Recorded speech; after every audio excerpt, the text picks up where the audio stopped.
Bismillahirrahmanirrahim. Assalamualaikum warahmatullahi wabarakatuh. Izinkan dari kelompok kami untuk mempresentasikan hasil kerja kelompok kami dengan subtema isu sosial dan etika dalam sistem informasi. Izinkan saya untuk memperkenalkan anggota dari kelompok, yaitu diantaranya Abdul Jalil Firdaus dengan NIM 1952-11004, Raffi Ardhani Dinata Wicaksono 1952-11006, Nabila Nur Mahasiwi 1952-11038. Memahami isu sosial dan etika yang berkaitan dengan sistem. Dalam lingkungan baru berbasis hukum ini, manajer yang melanggar hukum dan dinyatakan bersalah akan menghabiskan waktunya di penjara. Etika mengacu pada prinsip benar dan salah tentang perilaku seseorang sebagai pribadi yang bermoral bebas, yang digunakan untuk memandu perilakunya. Sejak munculnya internet dan e-commerce, masalah etika menjadi sangat penting. Keuntungan sistem informasi yang pertama, sistem informasi dapat melakukan perhitungan lebih cepat daripada manusia. Yang kedua, sistem informasi membantu perusahaan memahami metode pembelian dan kesukaan pelanggan.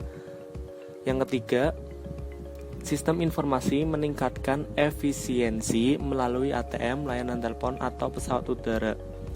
Yang keempat, sistem informasi menyediakan teknologi canggih di bidang kesehatan, radiologi, pembedahan, dan pemantauan pasien dari internet dengan cepat mendistribusikan informasi ke jutaan orang di seluruh dunia. Kerugian sistem informasi yang pertama, dengan mengotomatiskan aktivitas yang biasanya dilakukan oleh manusia, sistem informasi dapat menghilangkan pekerjaan. Yang kedua, sistem informasi memungkinkan perusahaan mengumpulkan data pribadi orang-orang yang melanggar privasi. Yang ketiga, sistem informasi banyak digunakan dalam kehidupan sehari-hari dan dapat mencegah bisnis layanan transportasi, melumpuhkan komunitas dan hubungan pribadi. Yang terakhir, penggunaan sistem informasi yang berlebihan dapat menyebabkan stres fisik dan masalah kesehatan lainnya. 5 dimensi moral di era informasi. Isu etika, sosial, dan politis yang diangkat oleh sistem informasi tercakup dalam 5 dimensi moral, yaitu yang pertama, hak dan kewajiban informasi. Yang kedua, hak dan kewajiban terkait kepemilikan. Yang ketiga, akuntabilitas dan pengendalian. Yang keempat, kualitas sistem. Yang kelima, kualitas hidup. Tren utama dari teknologi yang mengedepankan isu etika. Isu etika sudah ada jauh sebelum teknologi informasi. Namun, teknologi informasi berfokus pada masalah moral, menghancurkan tatanan sosial yang ada, dan membuat beberapa aturan menjadi usang atau lumpuh. Kemajuan teknologi analisis data untuk mengintegrasi data volume besar merupakan tren teknologi lain yang telah menarik perhatian di bidang etika, karena perusahaan dan lembaga pemerintah dapat dengan mudah memahami detail pribadi seseorang secara mendetail. Etika dalam masyarakat informasi. Konsep dasar responsibilitas, akuntabilitas, dan liabilitas. Responsibility atau bisa disebut pertanggungjawaban merupakan elemen utama dari tindakan etika. Responsibility mengandung arti bahwa menerima kemungkinan biaya yang akan timbul, tugas dan kewajiban atas keputusan yang Anda buat. Yang kedua yaitu akuntabilitas, merupakan fitur dari sistem dan institusi sosial, berarti dalam mekanisme-mekanisme yang sesuai untuk menentukan siapa yang bertanggung jawab mengambil tindakan dan siapa yang bertanggung jawab terhadap keputusan tersebut. Liabilitas merupakan perluasan konsep dan responsibility yang mengarah lebih jauh ke bidang hukum. Liabilitas merupakan fitur dari sistem politik di mana suatu badan hukum di suatu tempat mengizinkan seseorang untuk menerima perbaikan kerusakan yang terjadi pada dirinya yang disebabkan oleh orang lain. Analisis etika. Menurut Martin, etika didefinisikan sebagai the discipline which can act the perform index or reference for our control system.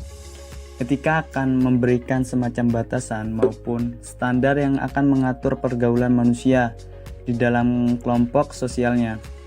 Dalam pengertian yang secara khusus dikaitkan dengan seni pergaulan manusia, etika ini kemudian dirupakan dalam bentuk aturan tertulis yang secara sistematik sengaja dibuat berdasarkan prinsip-prinsip moral yang ada pada saat yang dibutuhkan.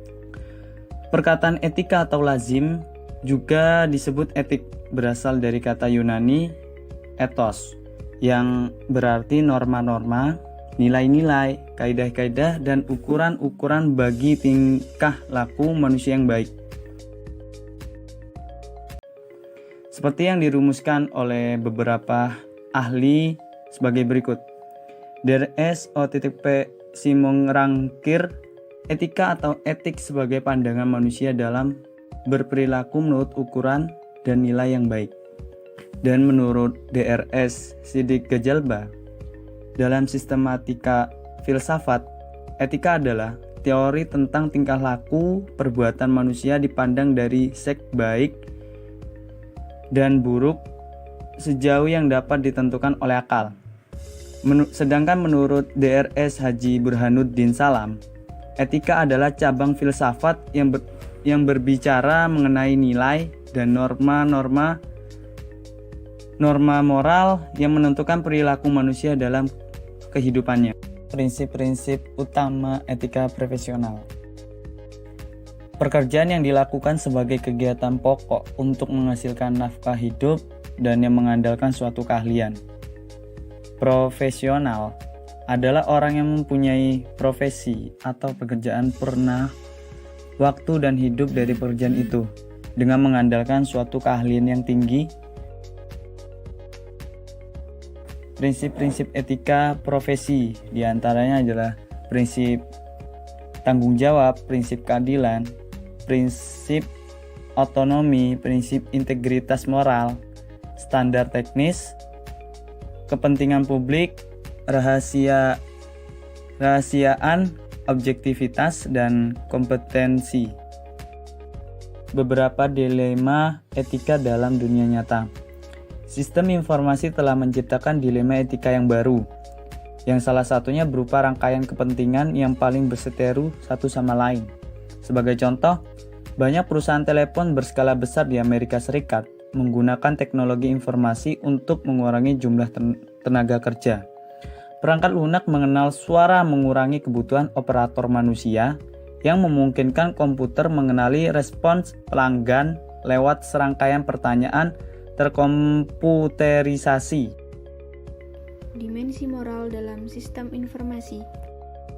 Hak informasi, privasi, dan kebebasan di era internet.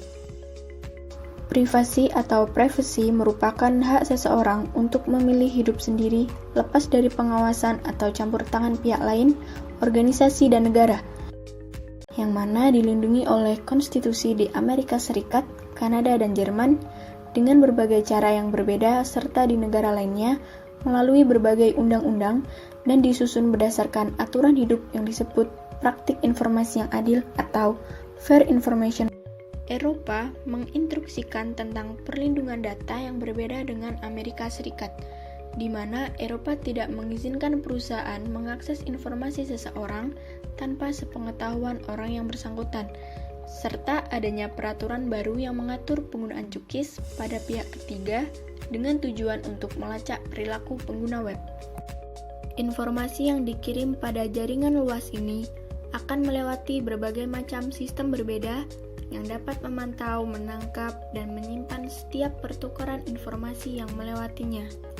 Akan ada pelacakan dan pengawasan bagi pengunjung web tanpa sepengetahuan pihak terkait. Cookies merupakan teks kecil yang tersimpan pada hard disk ketika pengguna mengunjungi suatu situs web, di mana cookies mengidentifikasi perangkat lunak dan memantau kunjungan pada situs web. Hak kekayaan intelektual. kekayaan intelektual dianggap sebagai harta tidak berwujud yang dibuat oleh individu atau organisasi. Jenis-jenis perlindungan kekayaan intelektual. Yang pertama, rahasia dagang. Perangkat lunak yang mengandung elemen, proses, atau rakitan baru yang unik dapat diklasifikasikan sebagai rahasia dagang. Ide pokok pada pengerjaan suatu produk dilindungi oleh hukum rahasia dagang. Hak cipta. Hak cipta atau copyright yaitu hak yang dilindungi oleh undang-undang untuk menjamin pembuat karya intelektual dari tindakan plagiarisme yang dilakukan oleh pihak lain untuk berbagai tujuan dalam kehidupan pembuat karya tersebut, ditambah 70 tahun setelah kematiannya. Paten. Paten memberikan izin kepada pemilik untuk melakukan monopoli eksklusif atas gagasan penemuan yang diperoleh selama 20 tahun. Tantangan bagi hak kekayaan intelektual. Adanya perkembangan jaringan elektronik, termasuk internet, telah membuat perlindungan kekayaan intelektual semakin sulit untuk dilindungi. Lebih dari sepertiga perangkat lunak di dunia telah disalin atau dibajak, dan biaya tahunan pembajakan perangkat lunak mencapai 29 miliar dolar Amerika Serikat. 3. Akuntabilitas, liabilitas, dan pengendalian. Masalah liabilitas yang berkaitan dengan komputer, seperti pada tahun 2011 di mana pengguna BlackBerry di seluruh dunia mengalami gangguan layanan surel selama 1 minggu. Pengguna tidak dapat mengetik pesan dan melakukan panggilan. Akar masalahnya bukan karena diretas atau dibobol sistem keamanannya, namun terletak pada layanan surel BlackBerry di Eropa itu sendiri. Jika perangkat lunak menyebabkan kerugian fisik atau ekonomi bagi pengguna, maka pencipta dan operator perangkat lunak harus menanggung kerugian yang diderita, walaupun sangat sulit meminta pertanggungjawaban terhadap produk buatan tersebut. Kualitas sistem, kualitas data, dan kesalahan sistem. Perdebatan mengenai liabilitas dan akuntabilitas tentang konsekuensi yang tidak disengaja akibat penggunaan sistem melibatkan dimensi moral yang mandiri dan saling terkait. Perusahaan telah berupaya untuk memperbaiki kelemahan pada produknya, namun perusahaan tetap meluncurkan produk dengan sedikit kelemahan karena waktu dan biaya yang terbatas. 3 sumber pokok dari kinerja sistem yang rusak. Yang pertama, yaitu celah atau kelemahan dan kesalahan pada sistem. Yang kedua, kegagalan perangkat keras ataupun fasilitas lainnya yang disebabkan oleh alam maupun penyebab lainnya. Yang ketiga, yaitu kualitas input data yang buruk. Kualitas hidup, keadilan, akses dan batasan. Menyeimbangkan kekuatan pusat versus tepian. Kekuatan komputer mainframe yang terpusat akan memusatkan kekuatan seluruh sumber daya suatu negara sehingga seluruh penduduk diawasi oleh sistem komputer atau Big Brother. Kecepatan perubahan, berkurangnya waktu respons terhadap persaingan. Adanya sistem informasi telah menciptakan pasar global yang lebih efisien dan mengurangi hambatan sosial bagi organisasi bisnis. Mengelola batasan, keluarga, pekerjaan, dan waktu luang. Adanya perkembangan sistem informasi dalam bidang pekerjaan dan ilmu pengetahuan dapat mengancam keakraban karena segala aktivitas berupa hiburan dan rekreasi sudah tersedia dalam internet. Selain itu, juga dapat menimbulkan sikap antisosial dan dapat meningkatkan cyberbullying, ketergantungan, dan kerentanan. Hampir seluruh kegiatan yang dilakukan manusia bergantung pada sistem informasi, walaupun terdapat resiko kegagalan dalam sistem perangkat lunak yang digunakan. Jika sistem yang digunakan gagal, tidak ada cadangan atau backup terhadap data yang hilang pada sistem tersebut. Kejahatan dan penyalahgunaan komputer. Kejahatan komputer merupakan tindakan ilegal hukum yang dilakukan melalui pemakaian komputer atau sistem komputer, seperti mengakses suatu sistem komputer tanpa wewenang dengan tujuan merugikan pihak lain. Penyalahgunaan komputer merupakan tindakan penggunaan komputer yang belum pasti tindakan ilegal, namun dianggap tidak etis, seperti spam atau spamming yang mana suatu organisasi atau individu mengirimkan surau sampah kepada pengguna internet yang tidak tertarik terhadap layanan atau produk yang ditawarkan. Ketenaga kerjaan, dampak buruk teknologi, dan penataan ulang pekerjaan yang hilang. Semakin berkembangnya laju otomatisasi yang meningkat, karena teknologi melibatkan robotika, banyak pekerjaan-pekerjaan manusia yang diambil alih oleh mesin, sehingga terjadi penyusutan lapangan pekerjaan. Namun, perusahaan juga perlu perencanaan yang hati-hati serta kepekaan terhadap kebutuhan karyawan yang dapat membantu perusahaan dalam merancang ulang pekerjaan untuk meminimalisasi pemecatan. Kesetaraan dan hak akses, meningkatnya kesenjangan sosial dan pembedaan ras. Apabila kesenjangan digital dibiarkan, akan menyebabkan gesekan antara golongan yang mempunyai informasi, pemahaman komputer, dan keahlian dengan kelompok yang tidak memiliki kemampuan serta pemahaman komputer. Saat ini, kesenjangan digital tidak hanya didasarkan pada akses teknologi digital, tetapi juga bagaimana teknologi itu digunakan. Resiko kesehatan, RSI, CVS, dan teknostress. RSI, repetitive stress injury, atau cedera stres yang berulang biasanya disebabkan oleh penggunaan keyboard komputer, yang mana otot dipaksa untuk melakukan kegiatan yang berulang-ulang dengan beban yang berat, seperti mengetik di papan ketik komputer. Salah satu RSI yang sering terjadi yaitu CTS, atau Carpal Tunnel Syndrome. Gejalanya seperti saraf di seluruh tulang pergelangan tangan terasa sangat sakit. CVS, Computer Vision Syndrome, atau sindrom penglihatan komputer, merupakan kondisi mata yang tegang karena menatap layar monitor komputer atau smartphone. Teknostress, atau stres yang ditimbulkan akibat penggunaan komputer. Penyakit ini dianggap berhubungan dengan tingginya angka perputaran atau keluar masuk karyawan di industri komputer. Karena penyakit ini menyebabkan kejengkelan, permusuhan terhadap orang lain, tidak sabar, serta kelelahan, sehingga sangat berdampak pada pekerjaannya. Oke, sekian dari kelompok kami. Kurang lebihnya mohon maaf.